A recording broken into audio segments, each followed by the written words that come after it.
right here on Third and Market.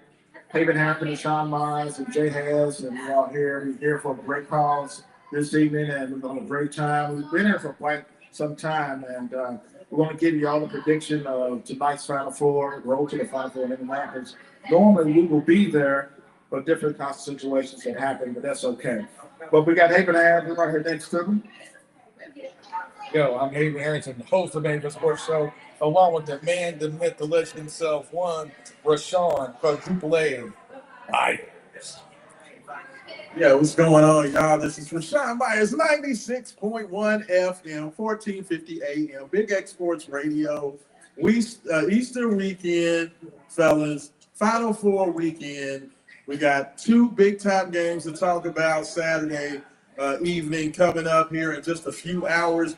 We are celebrating over here at Verno's on 3rd and Market. Super excited that they allowed us to come out here and podcast once again. We were here for the Super Bowl, fellas.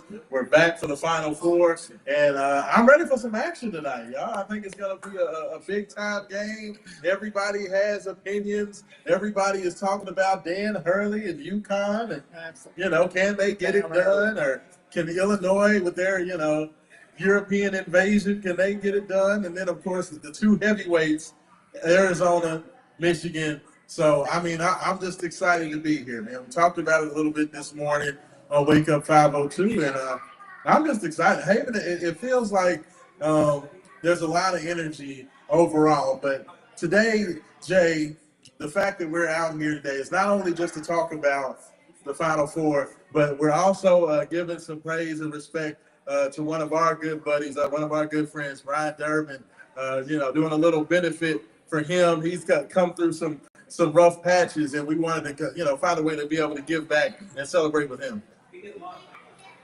That's right, Raashaan. It's just that you want to give back. That's what the 502 Sports Show do. We go support, go beyond the possibility to show our love and appreciation. And he's been a friend of mine over 32 years, and we did a lot together. Used to work for him, and we're here tonight at Beardo at Third and Market with some good friends. So, but behind us, we have a big time comedian in the back with Eric Kimbrough, the one that sits there back there in the big robe, and we're going to talk to him a little bit about some things that we're trying to make a move of things on him so we can get him out there across the country. Raashaan Myers, we got my main man too. The man, the myth, the legends. Well, I'm still hating this little concept that he calls Raashaan Myers. We got the Don Cole on behind us, but that's my main man. But anyway, we're here for a great cause, and I just want somebody to show their love. And actually, if you the first person to come and show your love, of course I have something to give you. Uh-oh. Yeah. Well, Yeah. uh-oh. Oh, man, Pop got treats for you. So come on down to Barano's. I almost said by the bridge. Come on, Barano's on 3rd Street, 3rd and Market, right across from Old Spaghetti Factory. If you're from Louisville, everybody knows Old Spaghetti Factory is right across the street. Come on in, come on down. We got the donation box right over here. Drop some money in there. Let's take care of these senior citizens that are not homeless from the fire that happened last Sunday. And as Jay said, man, we're joined by cast of thousands. Got my man Cortland over here. Got the CEO of Afro H right here behind me. One of the greatest comedians Louisville's ever produced. Yeah, man. Yeah. Actually, the greatest comedian. Greatest comedian. I want to name. The greatest comedian Louisville's ever produced. Nobody was ever funnier than U of L than this guy right here. And I can prove that I was there. But that's what it's about, man. Yeah. It's about love, Haven, man. Love, friends, and family coming together, forming like Voltron. I said he's better than any other comedians that I've seen on TV and social media. Eric Kimbrough is the truth. That's right. Check out the Red Roll Diaries. I'm telling you right now, the Red Roll crop right here. Yeah. I'm telling you, the funniest things you've ever seen. Funniest things you've ever seen. Yeah. But Haven, we're here for a great cause. We're here for a great cause. We're here to raise some money. We got the box over here.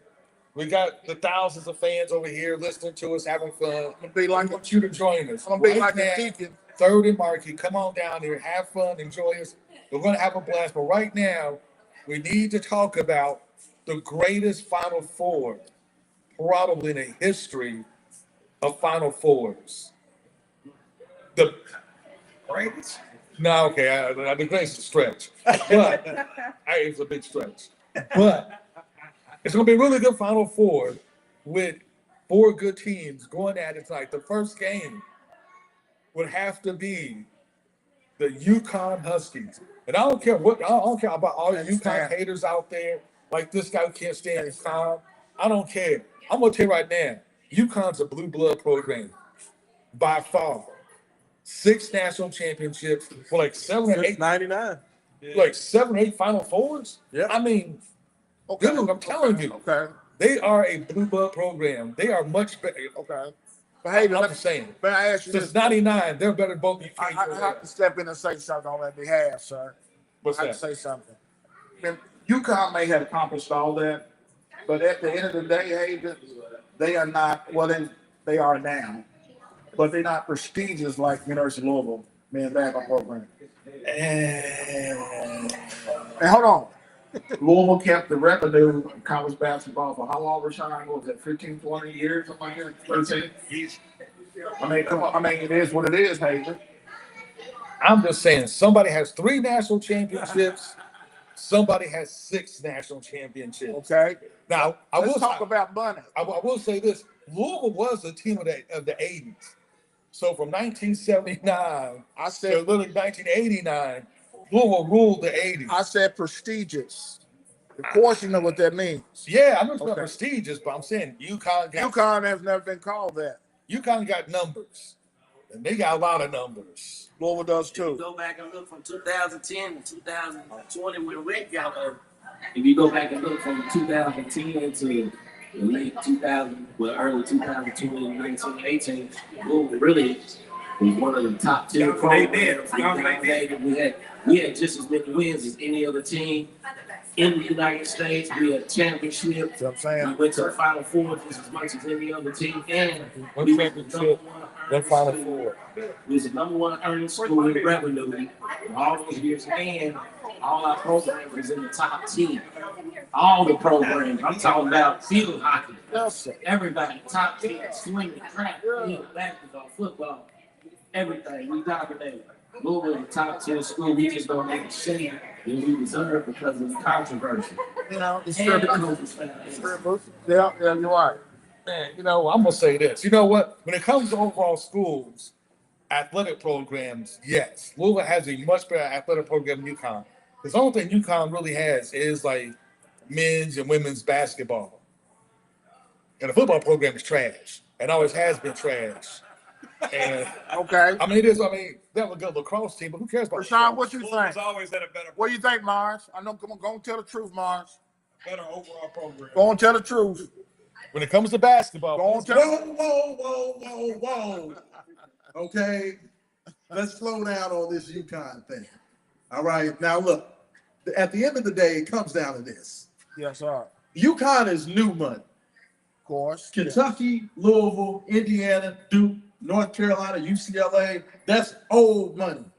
Okay? Yeah. That's the way I look at it. Okay, UConn, UCLA's been broke now for like 15 Don't- years. it don't matter. 11 championships speaks for itself. They don't have to do anything. Nah. They have 11 titles, bruh. So like I mean, that never is going away. So the way I look at it is like this: it actually works against UConn. I feel like UConn would be looked at if who was the coach at UConn? The old I can't remember his name. Oh, man. It's not Calhoun? If Jim Calhoun was still good fool. If Jim Calhoun was still at UConn, I feel like people would look at them as more of a blue blood because you have one coach, long-term longevity. But when you have Who cares? Kevin Ollie winning championship, They still when you winning. have They're still Dan Hurley acting Hold a up. fool, Time out. I Time think that out. matters. No, time out. I'm gonna say it like this. I'm gonna give you a football comparison to UConn. What's that? I'm like, Okay, here we go. The football comparison. I mean, it's fair. I mean, like 4 different But coaches, that's the way 4 the different people titles. don't look at UConn. People don't look at Miami in football the way they look at Alabama or any of your other, prominent. They don't look at Miami the same way they look at those other schools. And I think I that got hyped up. Yeah, I'm hyped up, man. Hyped up. UConn is a great program. They are not a blue blood. They are new money. They are new school, and it kind of is what it is. I think it's weird to think about that, but I think because you haven't had one coach responsible for their success, I think it takes away a little bit from it. Like, do you think that could at least be a part of the reason people don't think of UConn so well? Oh, that's a total reason. It's because they don't have that one coach. The legendary coach has been there the whole time. Like, look at the numbers. You look at what they've done. I mean, it's hard to argue there's been a better team since the pandemic than UConn Huskies in men's college basketball. It's really hard to argue that. So it's the last 5 years? Actually, before that, but I say even Of the past 20 century. years. They're the school of the century. I mean, places like past 20 years, it's really hard to find a program better than UConn. Especially like the women's team. I mean, Right. Well, the women's team's been undeniably dominant. Outside of South Carolina, with that, make sure the kids are going before I say what I said. Now, outside of UConn, outside of South Carolina, putting the woodshed treatment to Gino last night. UConn has been in straight like beast mode. Right. In women's basketball. But hey, you know what? Times change, but throughout all the different coaches, UConn's been good. Illinois they were good. They fell off. No. But you bringing up UConn and U of L, I mean, our women's program has been amazing too. Yeah. You got to understand, for at least the past, 10, 20, 15, at least 15 Well, years. the difference is like we've I been say amazing, last though. 14, 15 Yeah, years. at least 15 years when we had Angel. Yeah. But UConn's women's team just on a whole. That's not even comparable. They just They've been dominant. They've been a whole definitely been different level. Yeah, they are. They got Definitely like 58 national titles. Well, let me ask you this. Just like You're right. I'm gonna do this. Just like they did dang it, my mind was blank. What was the black coach that took over Kentucky? Tubby Smith. Tubby. Just like they did Tubby Smith when he won the championship the year after Rick left. And they said, oh, it's Rick's team. Right? He going with Rick's team. So are we doing Kevin Ollie like that with UConn? Oh, he won with Calhoun's team. Whoa. Because them wasn't his recruits. Because when he got his recruits, he got fired. He got fired immediately. Yeah. You know what I'm saying? So you got to look at it like that. But I'm giving him credit because he had to coach the team and make the subs and call the timeouts and all that type. But are we doing him the same way they did Tubby in Kentucky? Because he came with Calhoun's team. What was it? The next year? Yeah. Next year. Very next year. You know what I'm saying? So if Calhoun would have stayed, they might have had a back-to-back run around him. Yeah. So that's my thing, man. UConn's been dominant, but have they really been dominant? They had that black guy too, a black coach too. Yeah, That is yeah. awful. Yeah. You know what I'm saying? So if you comparing, are you comparing UConn with Louisville? That's what we're doing. If you comparing That's what UConn they with say. Louisville, I think during that Patino era, if you go with our stats, our wins, and throw the championship in there, and throw the Final Four in there. Matter of fact, hold up, and I give you this. Matter of fact, that year that UConn won the championship, we beat them by 30. Yes, sir. We We did. beat them by But 30. the thing, Eric, now, is if we talking about, are we talking about just like one sport, or are we talking about as a program? Because as a program, As a program, we absolutely Louisville's dominant. been dominant.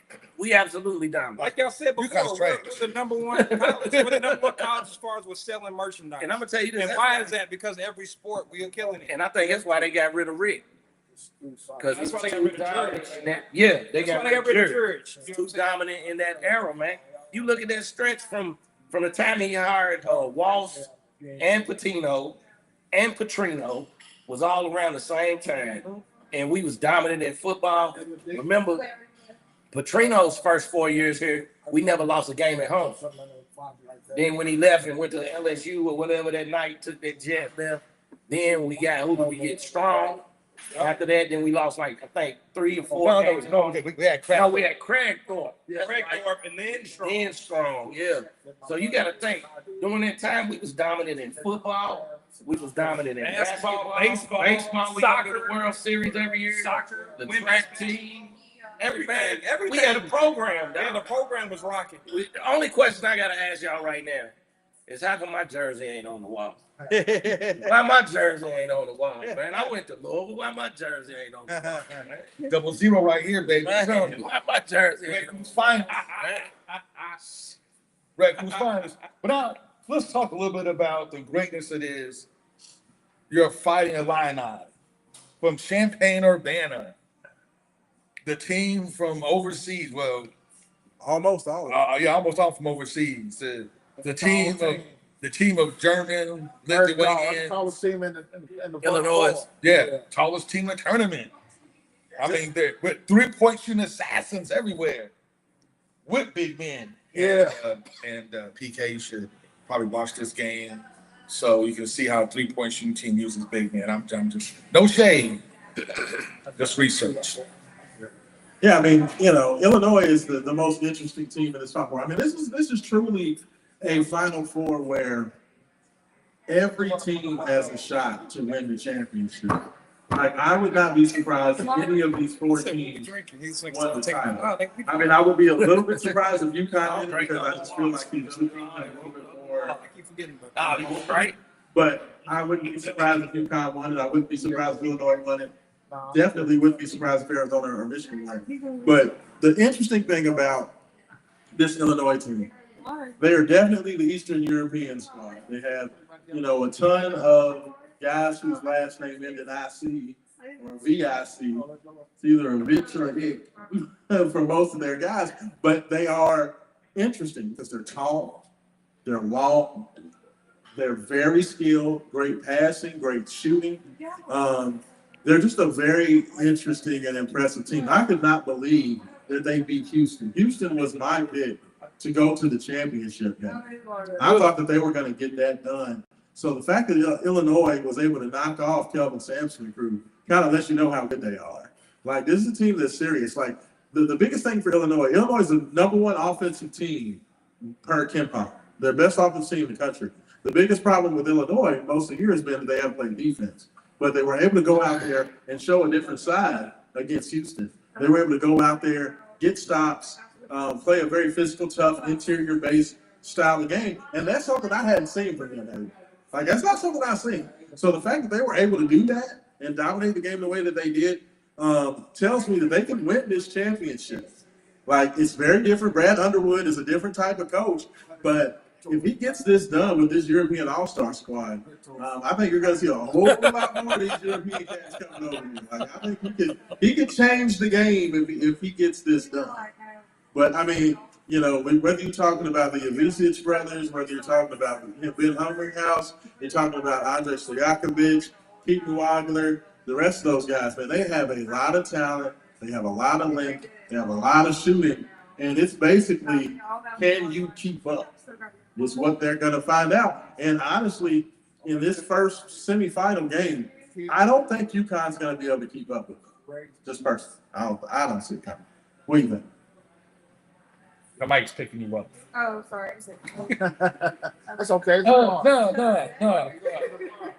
I agree with you, man. This is the ebbs and flows of minor league. I'm gonna say minor league of pro sports life. Let me introduce. When it comes with like all the European players trying to weave them in, what they're going to do, what you're going to do with your natural high school guys that come out, and how you're going to weave those into the game, and see how those guys go. It's just the ebb and flow of the game, and I think they're interesting. I just hope it doesn't become like NBA, where remember for a couple of years we would watch NBA draft. And they would literally have to pull up YouTube videos of players that had no idea who these guys were. Yeah. And they had to make up, like, literally making up bios. Like, remember when Bismack Biyombo got drafted? And they were literally like they put some YouTube video of this African game on dirt. Magic Lampe. Yeah, I remember Magic Lampe. Biasmo, all these guys would come in. They have no idea who they are. They would go to their foreign correspondent. You could tell he was like, this man's from parts unknown, like some professional wrestler. He's from parts unknown. He stands 6'10". He's a character in. Look at this block shot. And like this one little, it keeps running the same clip over and over and over again. He has great athleticism. He can run. He can dribble. He's sneaky athletic. They use like everything they could. It's just crazy. And I was hoping that college basketball kind of doesn't follow that. We get a whole bunch of European players. You have now who they are. They're only here for a year, and you're just kind of like, but we'll see. But I got Jay Has over here off camera. Want to say something? Here, I want to ask something. You know, say something. Like Jay wants to talk when he's off camera, not when he's on camera. this question for Raashaan and his audience. You know, we talked about it today on the sports show. Is that I definitely want to understand. I want you to tell your audience what too, Raashaan, about the process of the NIL program and why is it now? I said it earlier today. I said it's kind of awkward because you get a kid who goes to 4 different schools, become a millionaire. It may be good, it may be bad, it may be whatever situation is. Explain the significance. Why it's so important NIL program.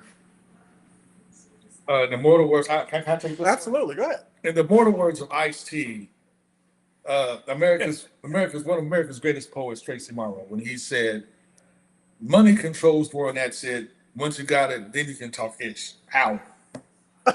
And that's what college athletics has. Hey, you can get mad at those about me, but that's true, right? College athletics has turned into what programs can have the most money, that can put together the best roster, Does it put together the flip best from coaching staff. football program or it flip like that and just? I mean, football is driving a bus. I understand that. Yeah, but driving a bus. Like Elvis, and this is something we talk about on the air. Like between coaching buyouts, firing coaches, and hiring new coaches, LSU, which is Louisiana's a poor state. I'm right there. By far, Louisiana's a poor state, but these guys are spent millions. No, they've literally spent over $100 million on coaches. Yeah. 3 of those for football, 1 of those for basketball. But they not which is insane. They just spent $100 million on coaches, and that's not including the player's salary. What they give? 95 million. Yeah, because their football roster is literally about $40 million just for the football roster, which is insane. When you think about it, it's just insane how much money they're spending. Let me ask you this then. So I got throw a little back out there again. We'll throw a little back out there. Gets off for $10 million out of money. Boom. Okay, that's not enough. You know, $10 million is not enough to me because I want you got to get a brand new roster Every year. coming Tuesday. You're gonna bring somebody in new. Me and Raashaan talked about it earlier. Brand new roster. Is $10 million enough money, Raashaan Myers? All right, so I'm going to add one more thing to your question, Jay, Yes, sir. about the NIL, and then I'm going to answer that. That's right. So the biggest impact of NIL, and especially what we're talking about with $10 million, $12 million, Yes, sir. the reported $22 million Kentucky spent. I got you. What NIL has done, Rick Pitino came out 2 weeks ago and said, college basketball is better now than it's ever been. Wow. He said it's the best it's ever been. And he's been coaching for almost 40 years in this business. And he said the reason why is NIL. Because now you have kids that were trying to hurry up and jump to the pros to try to have a chance to catch that gold ring. Well, they can grab that gold ring in college now. So now they don't have to rush anymore. So what you're seeing college kids stay longer. You're seeing European players say, wow, I can get paid more to play in America than I can playing in my pro team in Europe. So now they're coming over. Big men have already been phased out of the NBA. Right. So now big men are saying, why don't I stay in college and make this money? Right. So NIL's biggest impact is it has greatly improved the college basketball game. Skill level, yeah. Skill level is off the charts. Yeah. The size and athleticism is off the charts. The experience is off the charts. But what you have is a situation with that second question you asked. $10 million ain't enough anymore. No. And the problem is this. It's an untenable situation for the colleges to continue to pay players at this level because there's so few schools that can do and support and pay these kids the way they're asking. Until regulation comes out and we can get a handle around this NIL thing and make it at least competitive. Yeah. Because right now you have 16 halves and everybody else is just basically hoping that they can be over 500. Can I ask you? Absolutely. Okay, so with that being said, do you feel that there should be a cap as far as what the players should get? Because it's starting to interfere also with the NBA. Because players don't want to go to the NBA because they are getting they're getting way more money now than they would if they even went to the league for their first couple of years too. Go ahead, Well, the thing about a lot of guys going from college to NBA is the way the NBA game is played now has really has made it hard for a lot of different skill sets to go to the league. Like big men have been, like you said, big men have pretty much been phased out of NBA. So there's only like what, 2 real centers now in the league for real? Yeah, a couple. Yeah, not many. Yeah, it's about 2, 3 real centers. Like your guards, like when I was growing up in the late 70s. Oh yeah! Oh my God! It is. I'm 52. Artist Gilmore. I don't know Artist Gilmore, but I do remember like Abraham Lincoln. I do like 6 years old. You talking about? You were the late 60s. You guys like tight shorts. But anyway, but back when I was growing up watching basketball, your guards like around 6'2", 6'3". Then you had power forwards. You had like legit 5 players, like 5 different roles on the court. Now the NBA, you have pretty much like all forwards and the guard. Like most teams are literally just all shooting forwards and a guard. And some teams have like one center, and all he does is rebound. He's not even trying to score. So what happened to the high school kids? Recruit. That's what I was going to say. I mean, to have the high school kids now, with now the NIL, I can go to college, make almost as much money. 25-year-old Make almost as much money as I would. 18-year-old kid. Okay, you gonna pay him? So I can make almost as much money in college. I can get paid to learn, and after that first year, then I can go to league. Or the second year, So can I ask? I go to league or go overseas. Right. Can I ask y'all this? What do y'all feel about? Because we had a player at Louisville, at U of L this year. How do y'all feel about players that actually got drafted or actually had an opportunity, and then they come back to college because they didn't get to play a game in the league? How do you feel about that? And is that destroying, or what is that doing to the NBA or the NCAA? Well, let me answer this. Let me say 3 things on 3 points I want to say. But to your point, where you said that the NBA is going to all point guards and then Point forwards. If you go back and look, and I look at Rick Pitino's system. Go back and look every time he won a championship. That was the structure of his team. At Kentucky, he had a guard and all forwards, and they ran you out of the gym. You go back and look at Louisville, and we had the 2 toughest little guards with Russ and Seaver. Could get the ball across court. Right, and then we ran everybody out of the gym. And now you go look, and I take what Rick Pitino said. He's not even looking to recruit high school players no more. Right. He said, "Why, when you can go in the portal and get somebody who's been there 2, 3 years, who already know what it takes to win and play at this level. They got the experience, and you throw them some money. You don't have to throw them as much money and cater to them like you have to do, let's say, to a Michael Brown to get them to come to your school and not play half the season.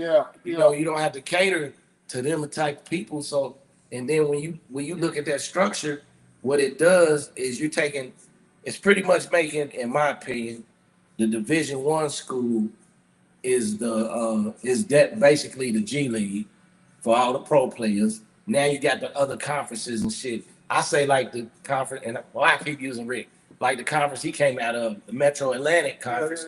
You get they can't even keep the players because the players are going to that conference. Then the coaches are seeing them do their thing for their freshman year or junior year. Then they like, shit, jump in the portal. I grab you now. He can go from that smaller school to a Louisville, to a Kentucky, to a whatever, Duke or North Carolina. You know what I'm saying? Like, there's no more World Wide West, huh, Raashaan? Right, like you look at dude that played for St. He's John's. don't have a equation. You Dude that played for St. John's, where was he at first? Arizona or somewhere, and wasn't getting no clock. Kansas. No clock. Average what? 1 point. Now he's balling. yeah, he bought Points a game. Now he might be a Biggest player first round pick. You know, but I think the NIL messed up the game as far said as earlier. I think it messed up the game That's because what I- everybody just wants the money. Everybody. Right. Like you look at let's take Michael Brown here. So let's say you think it should be a cap or something. I think Well, half of the money. you more. gotta have a cap, but look at this though. If he didn't get that bread, he would have played in some of them games he didn't play in. Because he would have had to get prove that money. He would have wanted to get that money. because you trying to Get get the the money. pros to look at you to pay you. Yeah. But if you already, man, I heard this dude say one time, man, what stops you becoming a millionaire? What's the one thing that stops you becoming a millionaire? 500,000. Once you get to 500,000, you like, I already done made it. You lose your hustle. Fair. Once they gave him 1.7 million, he already made it. My back hurt. Oh, my neck and my back. I'm sitting out the rest of the season, man. Let's take Raashaan Myers' son, for example. Kid's tough, 6'7", 6'8.5", whatever long, smart, great feet. I mean, great athleticism. I mean, all around kid. He'll get passed over with a kid that's 22, 24 years old. But see, there ought to be some type, like you said, a cap, some type of program saying, hey, if you this good, we're gonna pay you the NIL money. If you ain't, we can't pay you that kind of money. It's unfair to kids getting recruited, can't get recruited at a high school. You gotta go through all these proper channels, man. Right. I mean, what it's really done is turn the non-power four leagues into basically a junior feeder system for the power four league. So it's turned like the Conference USAs, the AACs. They're now just feeder schools for the Power Four, and even in Power Four conferences, some of the weaker teams in Power Four conferences are feeder schools for the better teams in that same conference. Yeah. I So mean, you gotta go look at to ACC. you gotta go to a lesser school and prove you can play to get to the big school. You Yeah. still got kids Yeah. waiting to get recruited. So basically, like your 4-star athletes that would have been easy snapped up by colleges a long time ago now have to go to Western Kentucky. There's no NIL money Only- left. Because everybody 24, 25 year Yeah, old but money. that's what they got to do. They have to go to Western Kentucky. They have to go to Salina. They have to go to all these other, Just Selena. you know, The North, girls' school. you know, I know, right? Like North Carolina Polytechnic University Southwest. They gotta go to a trade school. Yeah, that's what they got to do. Trade school. Look, at the end of the day, to me, I think that a lot of the stuff that NIL, people say it's about NIL being the problem or that NIL It's the colleges. is messed up. It's the NCAA.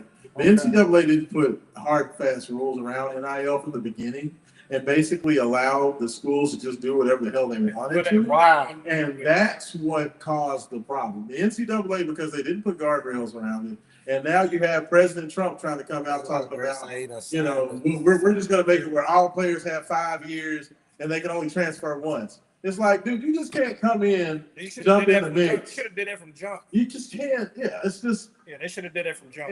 it's too much. They need to get together. Not the president making an executive order, not one conference doing what they want to do. It should be the The NCAA. NCAA needs to get together and they need to put a handle on this whole thing, regulation on it. Put a They need to cap. figure out players. They need to figure out eligibility. They need to figure out, a way for, because right now the biggest problem in NIL is nobody knows what anybody else is making. So when you see all these numbers get thrown out, Flory Badunga wants $5 million, or Sananda Frew wants $3 million, or this player said he wants $7 million. All that is, fellas, is the agents of these players throwing these big numbers out here because nobody really knows what anybody else is offering. So until they make this stuff black and white and there's actual rules and these players can be seen as employees, this is never going to be fixed because because that's the problem is that as long as college still tries to hide behind amateurism, these players can never be seen as employees. If these players can never be seen as employees, NIL is going to continue to just be a big mystery. And I'm wondering, does that NIL thing, does that affect or does that have anything to do with like their eligibility? No, No. well. Didn't the thing COVID about change? You know, eligibility- do you understand what I'm saying? Well, where eligibility got screwed up was COVID, because COVID they gave changed, players an extra year because of COVID to say, if you sat out, then you can play another year, or if you were in school during COVID, you get an extra year. That's where the eligibility thing kind of started. Okay. Is because before that, it was everybody knew you had 5 years to play for. You had one redshirt year and 4 years of eligibility, period, point blank. But once they made the concession that kids that sat out during COVID or that were in school during COVID could come back and play an extra year, that screwed up the eligibility for everybody. And they tried to get back to the model of 5 years to play 4, but now these kids want to make an extra year of money, which you understand. Hey, those guys 2 years ago got to play 5 years. Why can't I play 5 years? Because they just want to maximize their earning potential. And like I said, until these universities, these schools, these government entities can put rules around everything, not Trump coming in and just being heavy-handed and just doing anything. You need to make actual rules, and you need to make a plan that makes sense. Let me ask you a question. Go back to the kids that get recruited, not no 30-year-old man trying to come back and play college ball. Hell, he ain't got no needs. But let me ask you a question. But they also got more knowledge of the game too. When they want this money, is it per year or period? Per year. So Fru want $3 million a year. Yes, sir. That's what he wants. Yeah, why would you leave? Why would you leave college? That's what Because I'm he's not getting gonna at. be a next level player. You not even if you got drafted, if you went to the league, a lot of them cats they going maybe 30. Right. They not gonna get no get that $3 guaranteed million. money. Even Sean said it the other night. He's scoring 3 points a game. I'm supposed to pay you $3 million. You crazy. So if they put a cap on it, That's what I was saying. would they cap it like, okay, let's say like a Michael Brown. You can A only top make tier player, you can make $1 million. Okay. Then the next level player, you make $750,000. Yeah. Then the next level player, could they cap it like that? there's no cap. I know, but I'm just saying if they cap it, how would they I was cap it? thinking of a cap as far as my thing is, if they put a cap on there, it'd be like the NFL. It had to be like it can't be like Major League Baseball. Bargaining. Yeah, it can't be like Major League Baseball, that soft cap where you got teams routinely just breaking it. It has to be like the NFL is a hard cap. Well, it'll be like you got $14 million to spend. That's it. Yeah. That's all you got for basketball. You got $30 million For that year. Well, I wasn't when I said Yeah. cap. When I mentioned it earlier, I wasn't necessarily capping the schools because every school has a different amount of money that they're given that they have to deal with. You know what I'm saying? But So see what they're doing is though, because the SEC and the Big Ten, since they make so much money, they want that cap to be like low. for them. No, they want to be as high as possible. Like Arkansas has the most billionaire boosters. Yeah, so what they'll do is like they'll do something like the SEC and the Big Ten. They'll be like, well, we want like a $15 million cap on basketball and a $50 million cap on football, knowing that teams like U of L, Memphis, But then they need to give every They school can't get that program, 15, a program budget. Then you know what I'm I saying? just don't understand why the it's on the program budget. high school kid gets recruited over with a 30-year-old man can barely walk. Oh, that's easy because high school man has experience. 30 years old. See, you know what I just realized? Jay has done got us all out. We having a whole different. We're supposed to be talking about the Final Four. Jay has us talk about this NIL and talk about.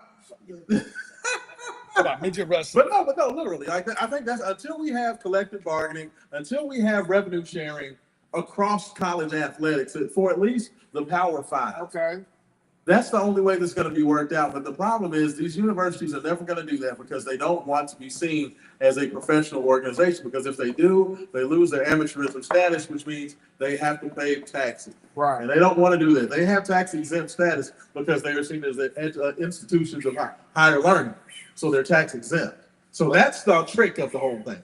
Okay, is that they're trying to keep their tax exempt status and keep all that money in their pocket. Okay. Quick question. Okay. How much does That's the deal. how much does U of L earn, let's say, per game at the Yum Center when it's What do you think, Mars? What's the earning?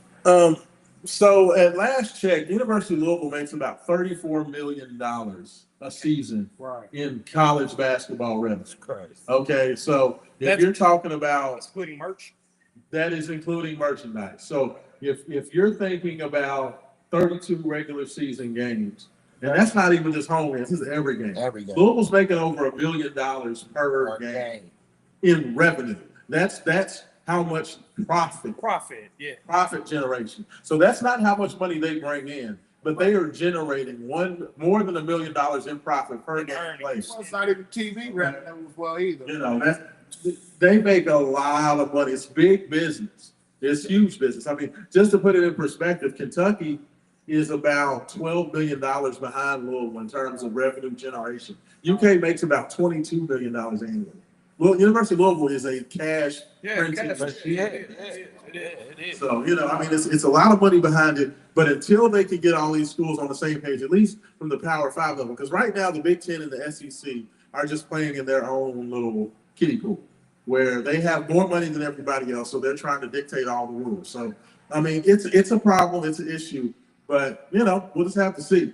But fellas, Let's get back. you know, we talked about the UConn-Illinois game. I just want to ask you all, we got the second game, Arizona, Michigan.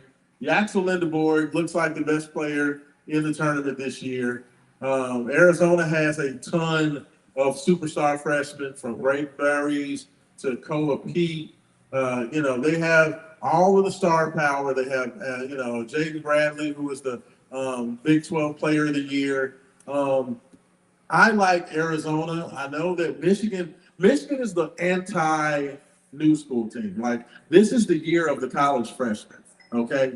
Michigan is the only team that doesn't have one of these superstar freshmen. So it's kind of like the old men vets versus the superstar youth movement. Like, and I think Arizona's going to get it done. But the more I think about it, Haven, the fact that Michigan has so many old vets is starting to get me nervous a little bit. That's because you are the old man at the Y, and you are sympathized with the old men from the Y in Michigan. You're looking at those guys thinking, put some Bengay on down here, put your little headbands. I got you. Because you think the Young Bucks, like in every other year, they make it to the championship game. They choke. And they choke. The pressure's too much for them, and they can't handle it. And your seasoned players always pull through. So what does that bode for, like a team like Indiana or Illinois, who's mostly foreign-born players who play professionally overseas and have already professional. They have a lot of veterans, but they do have a superstar freshman at point guard. Yeah, superstars, but the other team is. But the Rest of the team is veteran. The grizzled veterans who play professional ball. Yeah. So to me, that's a different little thing. The guys got pro players versus experienced high school players or experienced college players, because that's different levels of experience. Yeah. Because, you know, you play overseas, but you're not quite playing against, and this was Sonata Fruit really struggled with, playing against American athleticism. Yeah. More specifically, American Negro athleticism. To be more specific. Because European athleticism is not the same as American Negro athleticism. Let's not get it twisted. That's a true story. when you say it like that. Yes, that's why I don't count, and everybody knows this, I don't count any stats in any sport before segregation. None of that stuff counts. It never happened because y'all didn't play against the best. I don't care. I don't care how many championships you won before integration. It don't count because you were playing against the same unathletic slow dudes. Yeah, right. That you had out there. That's a different story. See, that's another. Go ahead. But I would say, so that's what makes it so interesting, right? Because it is like this whole weird dichotomy of it's almost like a class of culture. All four teams are different. They're completely different. All four teams are very different, but all really good. And all really did. Yeah, and all really good. And Arizona's gonna win. It's like Michigan, man. I like Michigan. I think whoever wins this Michigan Arizona game. That's number 23 for Michigan, man. It's tough. Boys, man. He's a beast. He's a beast. Like, I like Arizona because I like the bully ball. And I like Arizona runs. Yeah. They run. Yeah, they run. So let's do it. So let's go around because we've got 45 minutes in. So it's about We play some bets. Time flies when we have fun. So let me ask you guys. So give me. I need predictions on the Final Four games. You know, I need y'all to tell me who you think is going to win each of the games, and then who's going to be your champion. All right. So Jay Has, I know you're off camera, but I'm gonna let you go first. Well, I tell you this: my championship team is Arizona, And it's going to be in that final two championship. But I got Arizona winning the whole thing. That's the bottom line. The overall team, fast, athletic, well coached, well poised. To see the court. I mean, just a very good basketball team, man. It was like one of those Latino basketball teams, you know, the Calipari basketball team. I should have never told her that I'm a big But I got sports fan. Arizona. No, come on over here. All right. Look, this way, because I want you on camera. Yeah. Yeah. Absolutely. So you got. I just had my hair dyed last night. There you go.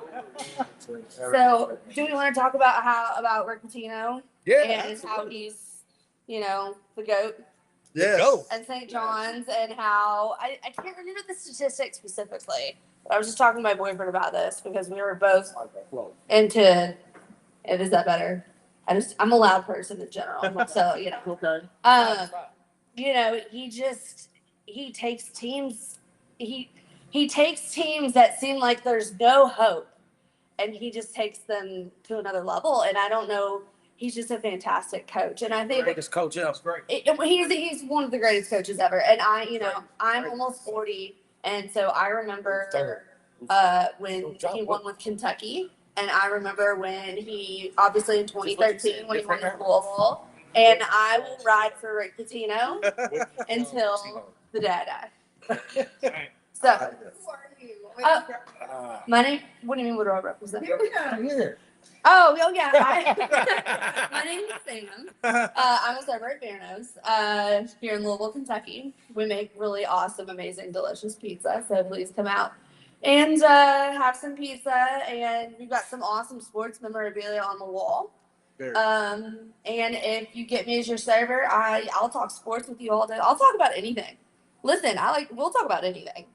Talk about bourbon, sports, baseball, basketball, soccer. I'm a huge soccer fan. So, but Rick Pitino all the way. Yeah. Absolutely. Yeah, Yeah. that's my 2 cents. Yeah. So. I'll put him up there. One of the goats. So first of all, I totally agree with you. I was very heartbroken when St. John's lost. I thought they were going to get it done. I told you Rick they Pitino won. was I absolutely- told you they won. Man, they had it. I told you They they had won. it. I hate told to, you. But Sam has been taking care of it. She is awesome. And the fact that she likes Rick Pitino makes it even better. The second But, best coach in Louisville's team history. just to reset everything, we're here at Bear Nose on 3rd and Market. We're just, celebrating the Final Four, but also trying to, collect some goodwill and some things for our buddy Brian Durbin, Acadia Residential Living Facility. They had a fire, if you guys saw it on the news last week. So trying to come out and put up for him and just tell him that we care about him and we love him. And also just to get everybody ready, we're counting it down. It's coming up. What time is it, Harrington? It's what? 3:17. 3:17. So we're less than 3 hours from tip-off of the first Final Four game. So that's going to be upcoming. Now, Jay Has, I heard you. Who was your champion? Arizona. Arizona. Jay Has is picking the champion of Arizona. All right, Kim, bro, you're next. What do you think? I don't know. Come on. Here's my thing. Oh, my bad. We'll get you on. When I first seen it, I had Michigan. I had Michigan going on. They look like the best team. Yes, sir. If they hitting on all cylinders, I think Michigan can win it all. But then when I seen Arizona, I was like, oh man. I'm gonna say this: between the Michigan and Arizona game, if Arizona is allowed to run, I think they will win. I agree. If Michigan can slow the tempo down and make them play their game, Play their game, yes. Michigan will win. I think UConn's gonna beat Illinois. I just think they got a little bit more fight in them, especially coming off that victory. I think they're gonna beat Illinois. I think I want to say Michigan, Say Michigan. but I'm gonna say Michigan, but I'm gonna say Arizona too. Just to cover. Just to cover all the bets. I'm gonna put 5 on Michigan and 6 on Arizona. You know what I'm saying? There you go. But no, I think just depending on what game they play, man, it's hard to tell. I'm gonna say if number 23 gets off on Michigan with their point guard, they gonna be hard to beat. They're gonna be hard to beat. So hold on, before you get the mic up, No. tell people Well, they can follow you, man. Oh, you can follow me at on Facebook because I'm old. Eric Kimbrough, ERIC, last name KIMBROUGH. On Instagram is at E_KIMBRO because somebody was already me when I made my Instagram. That was weird seeing me already on. I was like, it's kind of dope. And then on TikTok, it's just Eric Kimbrough. But I'm never really on TikTok. But I have to start going on. Yeah, because I'm old. That's what all the kids was like. You ain't on TikTok? I was like, man, I'm on Facebook. That's for old dudes. Like, shit, I'm old, man. But y'all can find me on all those platforms and YouTube, Eric Kimbrough, man. I got a show at the Louisville Comedy Club July 3rd. It's my first time ever. I'm promoting 4 months out. That's right. Because I needed it to be sold out a month out. Yeah, so we get Yeah. Good stuff. Right here, July 3rd. I'm saying, bring me no straw, man. So come on up there, do your thing. So I guess I'm next. Let me get a straw. So You are. I'm going to tell you why I'm going for Arizona. And I'm going for Arizona for one reason only. What's that, Adrian? Because of Dusty May.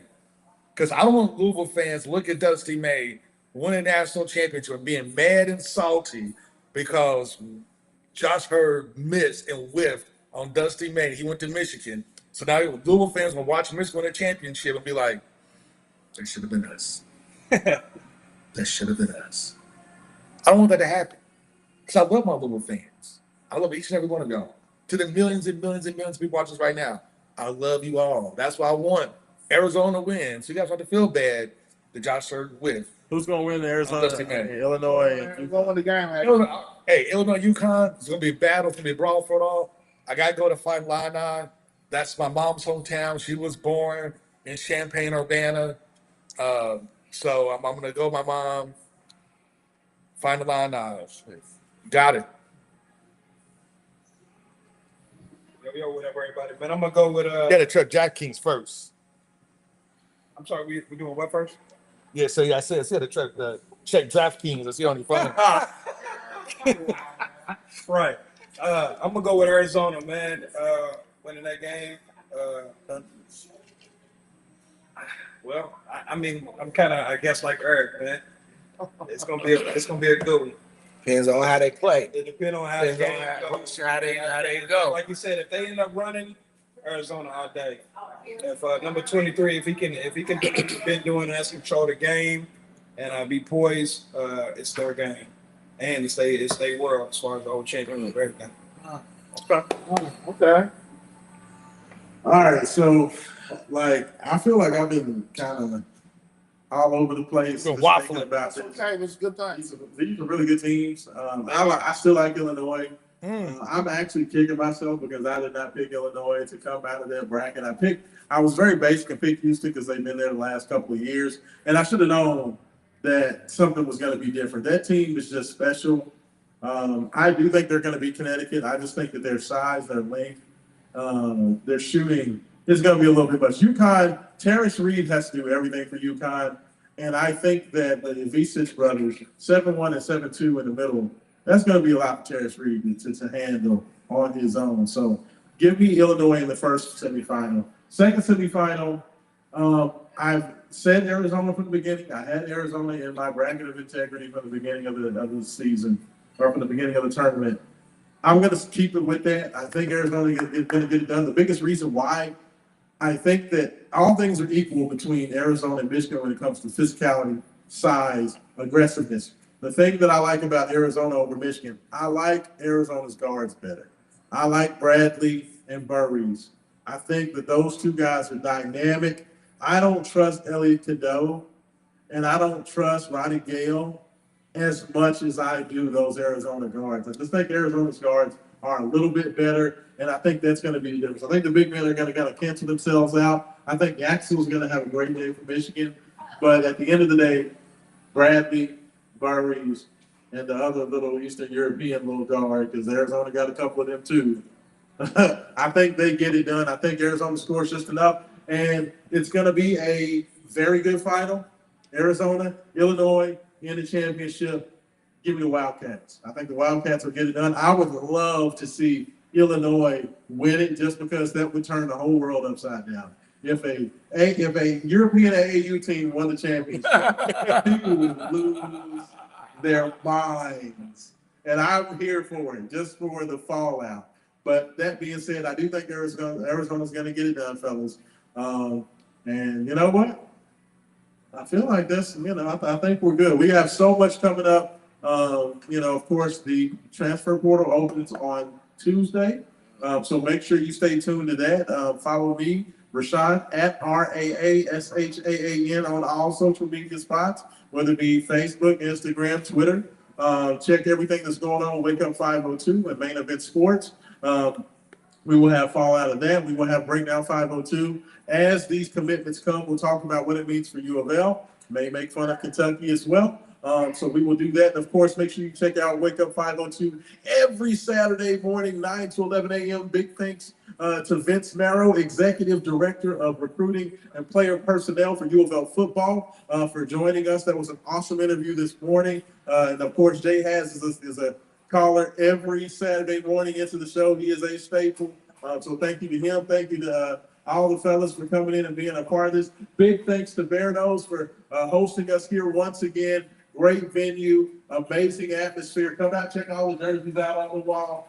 It's just a great place to watch a game and have a slice of pizza. Hey, the all-meat pizza, y'all, is fire. So get the spicy wings. I had those. The Applewood smoked wings were great as well. So make sure you check those out. Jay has said get the salad. So for Haven Harrington, Jay Has and the fellas, this is Raashaan Myers for Wake Up 502. Like we always say, without struggle, There is no problem.